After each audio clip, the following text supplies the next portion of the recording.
Settle into a rhythm. Focus on that 88. Trying, I'm just hanging on.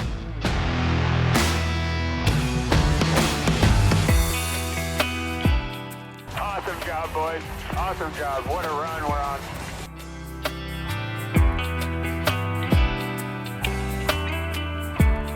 And what's up, everyone? Welcome to another episode of Historic Hot Laps. I'm your host, Alex Daniels. We had a great week of racing, so let's just jump right into it, kicking it off with Indy at Iowa, NXT Series, thrilling Saturday at the Iowa Speedway, .894 mile oval in Newton, Iowa. Rain altered the qualifying to what a landmark victory this was. It had drama written all over it. Qualifying canceled due to rain, so the grid lineup was set by the championship standings that put Dennis Hogger from Andretti Global on the pole, his seventh front row start in 9 races. Hogger led the field to green, maintaining his momentum from dominating oval practice and tests earlier in the weekend. But overall, race highlight of this, Miles Rowe from Able Motorsports with Force Indy delivered a standout performance, staging a decisive move on lap 61 of the 75-lap race, overtaking Hogger on the outside through the traffic in turn 4. Rowe held strong as well over the final 14 laps, crossing the line at 1.39 seconds ahead. His first Indy NXT victory and a historic one as a series first black race winner. Obviously, that's super incredible stat. The race was action-packed, 130 on-track passes overall, including 55 passes for position, ranking among the most dynamic events in Iowa history. So first place, we talked about Miles Rowe commanding the final stage, breakthrough performance after that. Dennis Hogger got second, lost the lead late, solidified his championship with another strong finish. Third place from Andretti Global, we had Salvador de Alba, fastest in practice, converted that speed into a well-earned podium, just couldn't ever work his way to the front. We had a tight battle between Lockie Hughes and Rowe early on. Hughes ended up picking up a drive-through penalty after contact with Rowe. Multiple spins occurred in turn 4 during this race, including Josh Pearson, Juan Manuel Carrera, Ricardo Escato, and Davey Hamilton Jr. None impactful enough to prompt a full course yellow, but they did have a lot of action there in that turn 4. So what's this mean for the championship? Well, Hogger obviously maintains a commanding lead in the standings now with 5 wins out of 9 races. Those win gives him a boost. He climbs to 4th place in the championship. Meanwhile, de Alba and Hughes consolidate mid-pack standings following their bold challenges to each other. Iowa bullring delivered everything from rain-disrupted grids, high-speed passes, history in the making with Rowe's breakthrough feel-good story, sign of what's to come. Hogger remains the man to beat, though, cementing his path towards IndyCar promotion with just how well he's dominating that field. So next for them, we've got the doubleheader for NXT at Laguna Seca on July 26th and 27th. That'll be round 10 and 11 of the 14th race season for them. Definitely check that out, and we'll see if Hughes can continue to dominate. From there, that takes us over to the doubleheader for IndyCar. Let's start off with Saturday's 275-lap opener. Otto Ward clinched his first win of the season in this milestone. It is also his 100th IndyCar start, claiming the lead courtesy of a perfect pit strategy and some guts that he had on the restarts there. Second place, you had Joseph Newgarden, putting Penske back on the podium, kind of helping out the little momentum change for them after their pole position and everything else. And Will Power rounding off that podium, which also helped everybody out. So that's a plus for Penske. Scott McLaughlin coming in 4th. So really, they almost had a chance for the 1, 2, 3 on that deal, but they just didn't quite get it. But they definitely gave it their all. They ended up with 2, 3, and 4 in their position. Lap 232 is when Award exited the pit ahead of Newgarden, which was the critical lead change of the race. Had a late red flag for repairs to reset the field. Award nailed the restart and held off Newgarden and Power. This kind of shakes up the championship a little bit, or Pato ended up vaulting from 3rd to 2nd in the standings with 356 points, but he's still trailing Alex Palou by 106 points, which is more than a race win there. Yeah, I don't know. Then we went into Sunday, another 275-lap race. This one was the farm to finish 275. The rematch went to Alex Palou, who dominated to claim his 7th win of the season. Major blow towards sealing the title on that. Honestly, if he doesn't win the championship at this point, it's going to be wild. You also had Scott Dixon coming in 2nd, making it a 1-2 for Chip Ganassi. I'm sure Chip was pretty happy about all that. Marcus Armstrong, who's Meyershank Racing, but with a Chip Ganassi tie there, also coming in 3rd, which that was awesome to see from that team. David Malukas coming in fourth, and Pato ended up still getting a top 5, which is good points, but not enough to close the gap a whole lot more for him. Penske's, let's talk about this Penske mixed bag of emotions here. They were strong in race 1, no wins. Race 2, Newgarden took P21 in the standings after an incident. He finished P10, but his momentum really slowed. He did make up some of those positions, and then the rest just were not anything to be seen. Had a lot of strategy gambles, intense late race restarts, putting us in the updated championship standings with Alex Palou at 515 points, Pato Ward at 386, Scott Dixon at 342. Dixon just doing things and coming in behind that. Kyle Kirkwood, who's the other multi-race winner this season, at 335 in fourth place,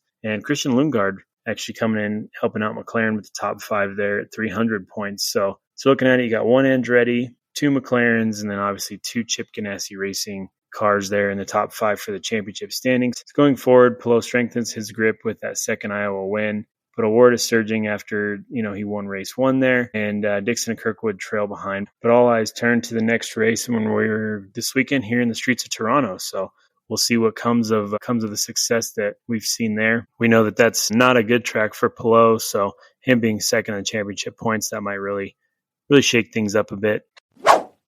This brings us over to NASCAR at Sonoma. First off, the Xfinity race, awesome race. This was the contender for same TV slot time against the Indy race 1. They were over there on the CW versus Fox. Still, though, a lot of people tuning in to watch that. Scenic challenging Pit Boss Food Max 250.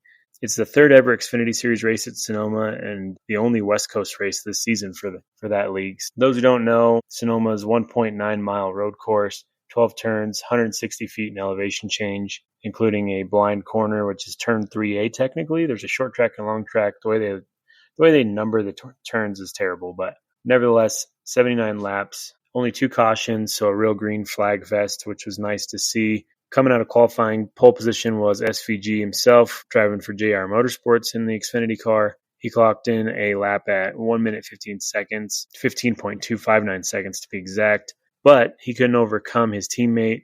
Race winner Connor Zilic claimed his third win of 2025 and fourth career Xfinity victory. He led 46 laps overall. Tight finish, just 0.438 seconds over SVG.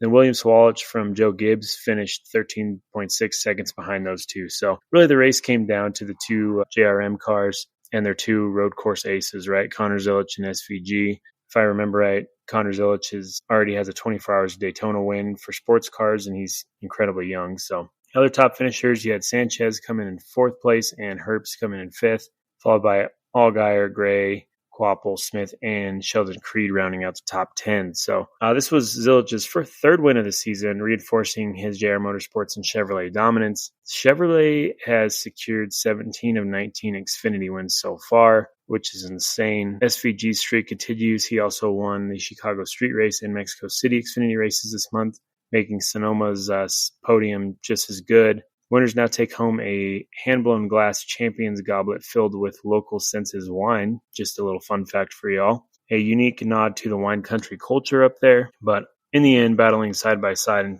Zilic and SVG made slight contact on turn 7 on the final lap, but Zilic held firm to take the flag.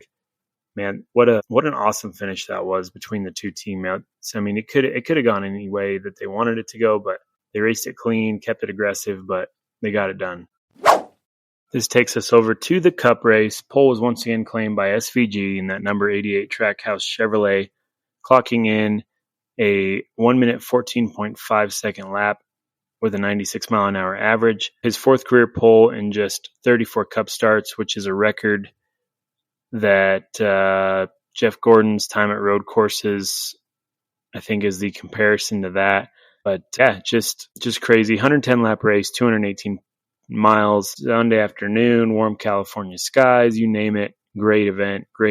So let's talk about the recap of the race. From the drop of the green, SVG asserted himself, leading an astonishing 97 of 110 laps, controlling the entire pace basically all afternoon. He dominated early and midway through, showcasing unmatched comfort on the winding 12-turn course. But it wasn't all a cakewalk for him. Over the final 11 laps, 4 restarts compressed the field dramatically. Chase Briscoe grabbed the lead briefly on 1 restart, while Chase Elliott, armed with fresh tires, surged dangerously close in turns 2 and 7. but SVG held firm. In the end, SVG did something only Jeff Gordon has done before, win 3 road course races from the pole in a single season. That's pretty good company to be in the stat charts. Your finishing order for your top 5, SVG obviously with Trackhouse, Chase Briscoe with Joe Gibbs, Chase Elliott over there at Hendrick, had Michael McDowell and Christopher Bell rounding out the top 5. Here's how the win shakes up the standings. Post Sonoma, the regular season driver championship, William Byron still in the lead, but it's getting shorter and shorter. Chase Elliott coming in behind him at minus 14 points. Kyle Larson's minus 44. Tyler Reddick's minus 53. And Denny Hamlin's your 5th place with minus 62. So really a race win away for most of those guys. Honestly, a couple stage wins and a race win. And that could really shake up the regular season championship. Chevy leads manufacturer points, followed by Toyota and Ford. SVG sits 26th in points. His Sonoma victory confirms he's premier road course talent, though. And I believe in the playoff, this moves him up quite a bit.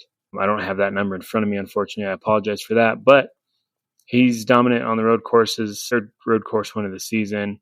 4th Cup win in 34 starts, which is the fastest 4 wins since Parnelli Jones in 1967. Taking it back a ways there. That's quite a feat to be said. That pretty well shakes up the road courses for a little bit. I believe we've got the Monster Mile coming up next in Dover, and then we'll see what everybody can do coming forward from that, and maybe we'll shake up the points just a little bit more. We also had the World of Outlaws. They turned to Wilmot Raceway in Wisconsin this last weekend. Buddy Kofoid stole the show. Kofoid piloted the Roth Motorsports number 83 to a commanding win, his 3rd World of Outlaws victory of the year and 2nd in just the last 3 weeks. He was fast in qualifying, nailed the heat, put on a clinic in the feature, slick track, but Kofoid made up some grip wherever you could find it. He led the final 24 laps and held off Donnie Schatz and David Gravel, who finished 2nd and 3rd respectively there. You also had Carson Macedo in 4th and James McFadden in 5th. Championship standings over there. Let's take a look at it. Current championship standings in the NOS Energy Drink Sprint Car Series after Wilmot. David Gravel, number 1. Carson Macedo behind him. Donnie Schatz in 3rd place. Logan Schuchart in 4th and Buddy Kofoid in 5th. Gravel's pretty consistent to stay out front and stay on a podium, but Macedo and Schatz are hot on his tail. Kofoid quietly climbing the ladder, so keep your eye on him, that's for sure. Oh, I saw him the one time, and lappers were kind of tricky for me. I feel like as the race went on, I kind of got freer and freer, but on those short runs and even that first long run, I felt like exceptionally good and could carve through traffic really good. And then I think the track just, like I said earlier, it's just so line sensitive, and it got really slick into 3 where you feel like you're off the edge of the track, and then you come back onto a cushion. And, in there I felt really good driving across in 1 and 2, and the top bit me once, and I didn't know if I was pressured, and then I thought I was just being pressured just because of traffic. And and I was kind of scratching my head and I thought, man, I don't know where to be, and just because there's 10 different things you could do. And I was just sticking to what I felt like was working for me, just driving across and trying to cut 1 really short. And, and then I kind of gave up on the top in 3 and was kind of driving across. So I don't know if that was better or not, but I feel like that just helped us, finish off the race good. And like I said, you just got to be, searching all the time and kind of head on a swivel even when you're the leader. So. Real quick, we want to jump into some news. This one has to do with Formula One. Apple has made a bid for broadcasting rights for the Formula One series in 2026 at a reported $150 million. I don't see ESPN calling that bet and battling to keep the rights. I don't know what this will do for overall viewership. Obviously, they have the Formula One app and everything still, so I don't think it'll affect it a whole lot here in North America. But I have Apple personally, so good for me. No problem there.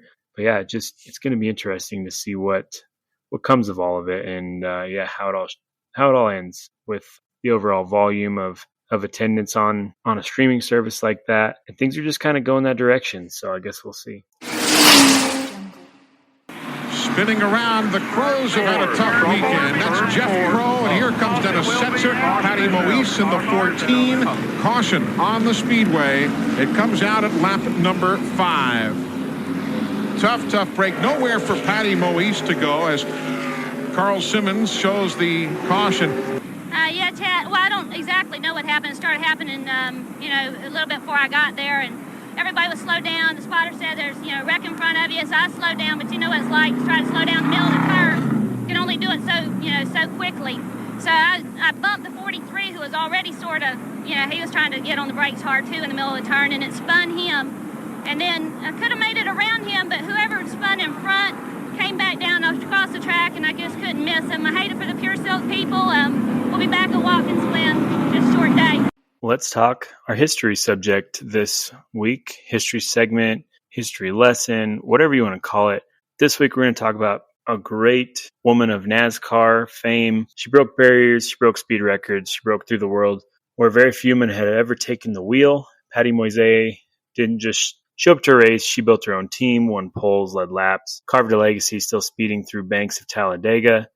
She was born in Jacksonville, Florida in 1961. Patty Moise grew up immersed in racing. Her father, Milton Moise, was a stock car racer as well, but Patty took a different route. She went road racing. By her early 20s, Patty had completed in iconic events like the 6 hours of Daytona, 12 hours of Sebring. She raced a Pontiac Firebird to 9th at Sebring in 1985, a result that many men out there would probably envy. 1986 Road Atlanta, Moise became the first woman to ever lead a NASCAR Busch Series race. She qualified third, which was a statement in itself, a slap in the face to the idea that women couldn't hang out with the stock car veterans. She's quoted as saying in 1987, "I wasn't there to make a statement," Patty said. "I was there to win." In 1990, Patty Moise made history again, clocking a closed course record of 217.498 miles per hour in a specially prepared Buick at Talladega.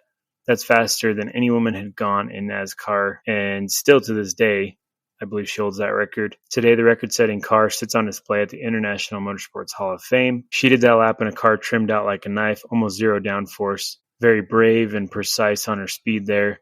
Patty reportedly didn't even flinch. The story goes that she climbed out, shook to her crew chief, and said, "Let's go faster next time." While many drivers had the luxury of multi-million-dollar backing, Patty was often the owner, operator, and driver.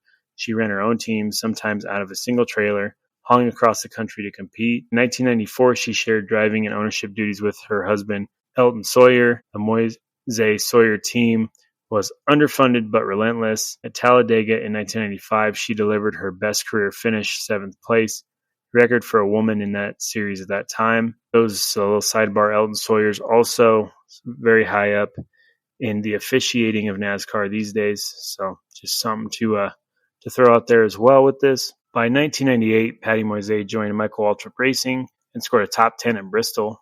But sponsorship was drying up. With over 130 Busch starts, closed course record, and several NASCAR firsts, she quietly exited the sport, but her impact never slowed. Years later, at a panel discussion, Patty reportedly said the hardest part wasn't driving.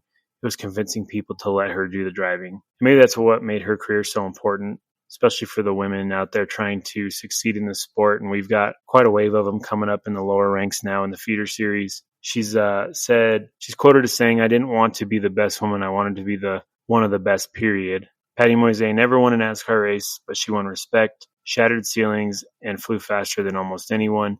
She ran her own team, built her own destiny, and led by example in a sport that often asks women to wait their turn. Patty took the high line, hit the gas, and went around everybody. For every woman climbing into a race seat today, Patty Moise helped pave that road for them one lap at a time. And yeah, she just one of the greats. She had some great battles on track with other guys and older drivers and really carved the way. So thank her for all that she's done for women in motorsport and motorsport, period. And in that, we'll keep this one tight and close it up here. Thank you for listening to Historic Hot Laps. I'm your host, Alex Daniels. As always, if you enjoyed today's episode, please leave a review, share it with a fellow racing fan, and don't forget about our previous episodes where we went behind the scenes and talked about the legacy of Jeff Krosnoff and others in our most recent episodes. So, as always, we appreciate the listens. Feel free to interact with us on all the socials. We're out there. We're watching them. Let's keep this thing going. And yeah, till next time, stay safe, and thanks for tuning in. Patty Moise comes straight across in front of Spencer. He had to almost lock the brakes up getting into turn one there. Moise in the 14, Spencer in the white number 12, Earnhardt's number 3, Mike Dillon in 72. This is a battle for 12th place. 23 laps complete. As they cross the striker, Spencer looks inside on Moise. Oh, he gets down, just touches the dirt, and bam! Slam that door. You're not getting in. Boy, oh boy. Patty Moise does not know Jimmy Spencer as well as I do.